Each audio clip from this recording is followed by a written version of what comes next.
2024 లోక్సభ ఎన్నికల్లో బీజేపీ తొలి విజయాన్ని నమోదు చేసింది. సూరత్ లోక్సభ నియోజకవర్గంలో బీజేపీ అభ్యర్థి ముఖేష్ దలాల్ ఏకగ్రీవంగా ఎన్నికైనట్లు పోలింగ్ అధికారి తెలిపారు. ముఖేష్ కుమార్ చంద్రకాంత్ దలాల్ బీజేపీ అభ్యర్థి సూరత్ పార్లమెంటరీ సీట్ నుంచి విజయం సాధించారని ప్రకటించారు. ఈ విషయాన్ని collector cum election officer Saurabh Pardhi తెలిపారు. దలాల్కు ఎన్నికల సర్టిఫికెట్ కూడా అందజేశారు.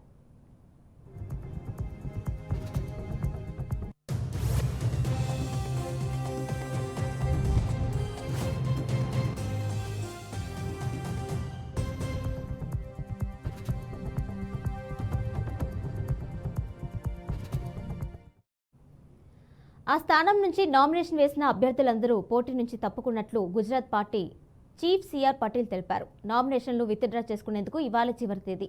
సూరత్ నుంచి 8 మంది పోటీలో ఉన్నారు. దాంట్లో 7 మంది ఇండిపెండెంట్లు ఉన్నారు.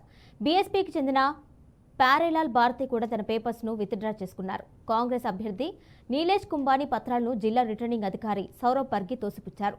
సంతకాల్లో తేడాలు ఉన్న కారణంగా నీలేష్ అఫిడవిట్ను కొట్టిపారేశారు. కాంగ్రెస్ పార్టీ సబ్స్టిట్యూటెడ్గా నామినేషన్ వేసిన సురేష్ పదసాల పత్రాలను కూడా చెల్లనట్లుగా ప్రకటించారు.